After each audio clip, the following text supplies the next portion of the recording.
Hello everyone, welcome back again. तो class 8 scholarship mathematics में हमने शुरू किया था chapter number 10 that is indices. तो इसके ऊपर हमने इसके पहले एक्सरसाइज 10.2 जो है नवनीत की बुक से कंप्लीट किए। तो अगर आपने वो वीडियो मिस किया तो उसके लिंक आपको इस वीडियो के डिस्क्रिप्शन में मिल जाएंगी। तो अभी हम देख रहे हैं एक्सरसाइज 10.3। देखते हैं क्वेश्चन नंबर 1। तो यहाँ पे हमें इसे एक सिंप्लीफाई करना है और इसका हमें 4 ऑप्शन दिए, करेक्ट ऑप्शन को हमें फाइंड आउट करना है। तो पहले जो सिंप्लीफाई करना है उसको लिख लेते हैं -4 का स्क्वायर इंटू -5 का पावर 3 इंटू -1 का पावर 101। देखो तीनों नंबर नेगेटिव है।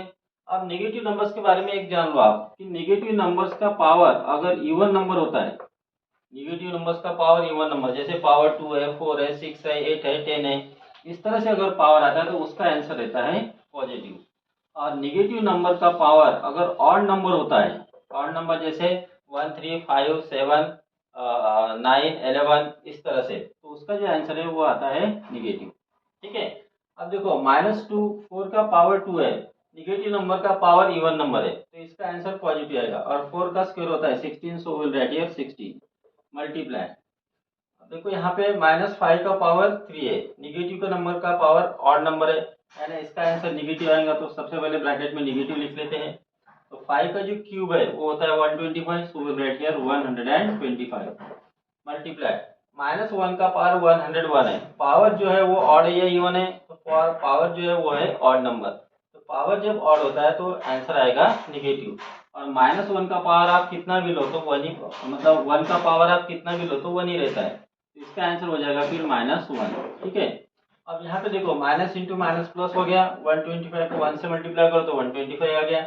तो यहाँ पे रहेगा 6 इंटू 125। अब 125 को आप 16 से मल्टीप्लाई करो तो 16 5 80 कैरी 8, 16 टू 32 और 8 40, 0 कैरी 4, 16 1 16 और 4 हो गए 20। तो आंसर आ गया फिर 2000। सो विच ऑप्शन?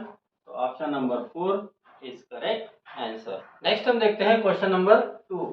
अब देखो ये स्क्वायर रूट, बिगर स्क्वायर रूट है सबसे पहले, उसके अंदर ये दूसरा स्क्वायर रूट है, उसके अंदर तीसरा स्क्वायर रूट है और उसके अंदर चौथा स्क्वायर रूट है। इसका हमें वैल्यू फाइंड आउट करनी है। तो सबसे पहले इनरमोस्ट जो स्क्वायर रूट है वहां से आगे बढ़ते हुए हमें इसको सॉल्व करना पड़ेगा। तो यहाँ पे अगर देखो कि सबसे इनरमोस्ट स्क्वायर रूट में 25 है, तो 25 का स्क्वायर रूट 5 होता है, तो इसलिए हम यहाँ पे पहले इस तरह से सॉल्व करेंगे। तो स्क्वायर रूट ले लिया एक सबसे बड़ा, यह हो गया 33 प्लस, फिर दूसरा स्क्वायर रूट लिया, यहाँ पे 13 है वो लिया, माइनस, फिर थर्ड स्क्वायर रूट इसमें है 21 और इसके बाद ये स्क्वायर रूट में 25 थे, इस स्क्वायर रूट का आंसर 5 आता है, तो -5 कर लो, दैट इज इक्वल टू। अब हमें इस स्क्वायर रूट को सॉल्व करना है। तो 21 - 5 हो जाता है 16 और 16 का स्क्वायर रूट आता है 4। तो सबसे पहले क्या करो आप बिगर स्क्वायर रूट ले लो इस तरह से, ये 33 लिखा, फिर प्लस, फिर ये दूसरा स्क्वायर रूट लिखा, ठीक है, फिर ये 13 एज इट इज, माइनस 21 - 5 16 होता है, तो स्क्वायर रूट में 16। अब 16 का स्क्वायर रूट 5 आता है तो ये स्क्वायर रूट हट जाएगा, सो वी गेट हियर पहले बिगर स्क्वायर रूट लिया 33 एज इट इज, प्लस दूसरा स्क्वायर रूट उसमें 13 माइनस 16 का स्क्वायर रूट आ गया 4, दैट इज इक्वल टू। अब देखो ये स्क्वायर रूट है 33 प्लस स्क्वायर रूट में कितना आएगा 13 - 4 9। अब 9 का जो स्क्वायर रूट है वो 3 होता है, तो पहले ये वाला स्क्वायर रूट 33 आ गया, इसका आंसर आ गया 3। अब देखो दैट इज इक्वल टू 36 हो गया स्क्वायर रूट में और इसका आंसर आ गया 6। तो इसमें से कौन सा ऑप्शन है? Option 2 is correct answer. तो इस तरह के एग्जांपल में आपको इनरमोस्ट स्क्वायर रूट से बाहर बाहर हमें यहाँ पे निकलना है। ठीक है। नेक्स्ट हम देखते हैं question number 3। If 15 power 0 plus 12 power 0 plus 13 upon bracket में 15 multiply 12 multiply 13 bracket power 0 is equal to 15 power x दिया है, तो हमें x की वैल्यू फाइंड आउट करनी है। यहाँ पे 4 ऑप्शन हमें दिए है। तो सबसे पहले हमें इसे यहाँ पे सॉल्व करना है। तो इसको सॉल्व करने के लिए एक बात सब समझ लो कि किसी का भी पावर 0 होता है तो उसका आंसर 1 होता है। जैसे x पावर 0 है तो इसका आंसर आ जाता है 1। या फिर आप x मल्टीप्लाई y करो, कोई दो नंबर का पावर 0 दिया है तो भी इसका आंसर 1 आएगा। यहाँ पे आपको x और y की मल्टीप्लिकेशन करने की कोई जरूरत नहीं है। तो सेम यहाँ पे करो आप, जैसे 15 का पावर 0 है तो इसका आंसर हो गया 1, प्लस 12 का पावर 0 है तो उसका भी आंसर 1 हो गया, प्लस 13 एज इट इज लिखो, अपॉन 15 इंटू 12 इंटू 13 इसका पावर 0 है, इसलिए आपको इन तीनों को मल्टीप्लाई करने की कोई जरूरत नहीं है। इसका पावर 0 तो उसका आंसर आ जाएगा यहाँ पे 1। Is equal to 15 power x हो गया। तो 13 प्लस 1 14 प्लस 1 15, तो आंसर आ गया 15 is equal to 15 power x। अब यहाँ पे देखो 15 का कोई पावर नहीं है, जिसका कोई पावर नहीं होता उसका पावर 1 होता है, इसका मतलब यहाँ 15 का पावर 1 है। तो अब देखो दोनों साइड में जो बेस है सेम है, जब बेस सेम है तो पावर भी सेम हो जाएगा, therefore x is equal to आ जाएगा यहाँ पे 1। तो विच ऑप्शन? तो option 3 is correct answer. Next हम देखते हैं question number 4। If 13 equal to 2 power x plus 2 power y plus 2 power z, then x plus y plus z की वैल्यू हमें फाइंड आउट करनी है। चार ऑप्शन दिए है और यहाँ पे एक हिंट दिए, तो हम 13 को कैसे लिख सकते हैं? 13 को स्प्लिट करके हम लिख सकते हैं 1 प्लस 4 प्लस 8। अब 1 को कैसे लिखना है? 2 पावर 0, 4 के लिए लिखना है 2 का स्क्वायर और 8 के लिए लिखना है 2 का पावर 3। अब यहाँ पे देखो, यहाँ पे जो 1 है उसके लिए लिया है 2 का पावर 0 लिया है, किसी भी नंबर का पावर 0 है तो उसका आंसर 1 आता है। तो इस टोटल इसका आंसर 13 ही आएगा। 2 पावर स्क्वायर मतलब 4 हो गया, 2 का पावर 3 यानी 8 हो गया, 4 प्लस 8 12 हो गया, 2 का पावर 0 यानी 1, 12 प्लस 1 13 हो गया। तो इसमें कोई चेंजेस नहीं है। तो सबसे पहले हमें लिखेंगे 13 is equal to 2 power x plus 2 power y plus 2 power z। तो हमें x, y और z की वैल्यू पहले फाइंड करनी है, तभी हम उनके एडिशन की वैल्यू फाइंड कर सकते हैं। तो 13 को हम कैसे लिखेंगे? 13 को इस तरह से हमें लिखना है, तो 2 power 0 plus 2 power 2 plus 2 power 3 is equal to 2 power x plus 2 power y plus 2 power z। अब दोनों साइड को अगर आप कंपेयर करोगे तो 2 पावर 0 2 पावर x, 2 पावर यहाँ पे 2 है सॉरी, 2 पावर 2 2 पावर y और 2 पावर 3 2 पावर z। इनको अगर कंपेयर करोगे आप तो बेस तो सेम है तो पावर भी सेम हो जाएगी, यानी x इज इक्वल टू हो जाएगा 0, y इज इक्वल टू हो जाएगा 2 और z इज इक्वल टू हो जाएगा 3। अब इसके एडिशन करेंगे x plus y plus z is equal to 0 plus 2 plus 3 that is equal to आ गया 5। इसमें से कौन सा ऑप्शन? तो option 3 is correct answer. Next देखते हैं question number 6। If 5 power 0 plus 6 power 0 plus 3 power 0 upon 5 power 0 into 6 power 0 into 3 power 0 equal to k दिया है और हमें के की वैल्यू फाइंड आउट करनी है, उसके लिए यहाँ पे चार ऑप्शंस दिए हैं। तो सबसे पहले एक बात समझिए हमें कि किसी का भी पावर 0 है तो उसका आंसर 1 आ जाता है। तो 5 पावर 0 1 हो गया, प्लस 6 पावर 0 1 हो गया, प्लस 3 पावर 0 भी 1 हो गया, upon 5 power 0 1 multiply 6 power 0 1 multiply 3 power 0 means 1 that is equal to के। अब न्यूमेटर में 1 प्लस 1 प्लस 1 3 हो गया, डिनोमिनेटर में 1 उसको लिखने की जरूरत नहीं, दैट इज इक्वल टू के। तो के की वैल्यू आ जाती है 3। तो इसमें से कौन सा ऑप्शन है? तो option number 2 is correct answer. देखते हैं क्वेश्चन नंबर 7। इफ 0 पॉइंट इस 0 दिए है 27 is equal to 2.7 into 10 to the power x है, तो हमें x की वैल्यू फाइंड करनी है। तो ये जो नंबर दिए है स्मॉलेस्ट नंबर, इसको भी हमें एक्सपोनेंशियल फॉर्म में लिखना पड़ेगा।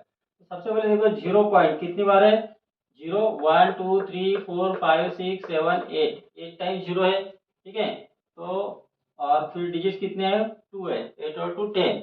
मतलब डेसिमल के बाद कितने डिजिट्स है वो काउंट करो, तो डेसिमल के बाद टोटल 10 डिजिट्स है, ठीक है। तो इसको हम कैसे लिख सकते हैं फिर? 27 into 10 raise to the power minus 10 लिखेंगे। तो डेसिमल के बाद जितने डिजिट होते हैं उतना पावर निगेटिव में जाएगा यहाँ पे, ठीक है। That is equal to 2.7 into 10 raise to the power x ऐसे लिख सकते हैं। अब यहाँ कंप्लीट नहीं हुआ है। अब देखो ये इसको हमें इस फॉर्म में लिखना है, जैसे k into x power n। इसमें जो k की वैल्यू है वो 1 less than x, k less than और equal to 10 sorry less than 10 होनी चाहिए। यानी जो ये एक्सपोनेंशियल फॉर्म में लिखते समय ये जो नंबर होती है इसकी वैल्यू कितनी होनी चाहिए? या तो 1 होनी चाहिए या 1 से ग्रेटर और 10 से स्मॉलर होनी चाहिए। ये जो 27 है इसको हमें डेसिमल में कन्वर्ट करना पड़ेगा, तो उसको हम ऐसे लिख सकते हैं 2.7 इंटू 10, ठीक है। तो 10 से 27 को मल्टीप्लाई करोगे तो 270 आएगा, डेसिमल पॉइंट ए बी की बात करो तो 27 ही रहेगा, तो कोई फर्क नहीं पड़ता है। तो into 10 raise to the power minus 10 is equal to 2.7 into 10 raise to the power x।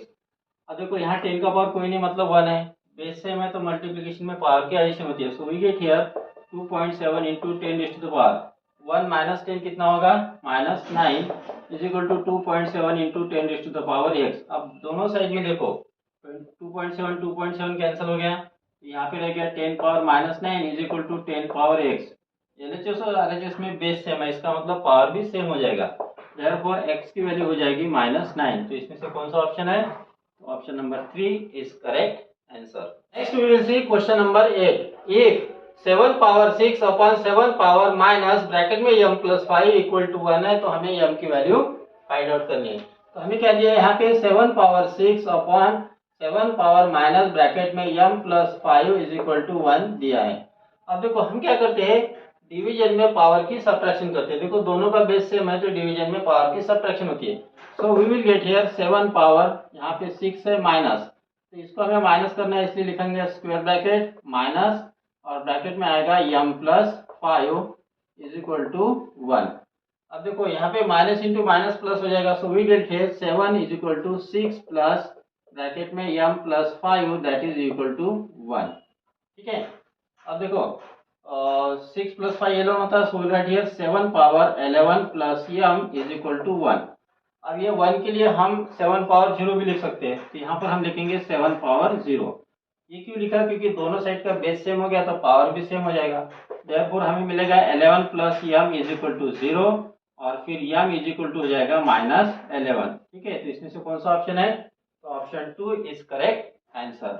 Next हम देखते हैं क्वेश्चन नंबर 9। अब यहाँ पे देखो बेस सेम है दोनों का और मल्टीप्लीकेशन है, तो मल्टीप्लीकेशन में हम पावर पे ऐड करते हैं। So we get here 4 power 4x minus 3 plus दूसरे का पावर 3 माइनस 4x। हमने यहाँ पे सीधे पावर की एडिशन कर ली क्योंकि दोनों का बेस सेम है। So we get here 4x। अब देखो 4x माइनस 4x कैंसिल हो गया, 0 हो गया, और माइनस 3 प्लस 3 भी 0 हो गया, तो 4 पावर 0 आ गया दैट इज इक्वल टू 1। तो इसमें से कौन सा ऑप्शन है, ऑप्शन 4 इज करेक्ट आंसर।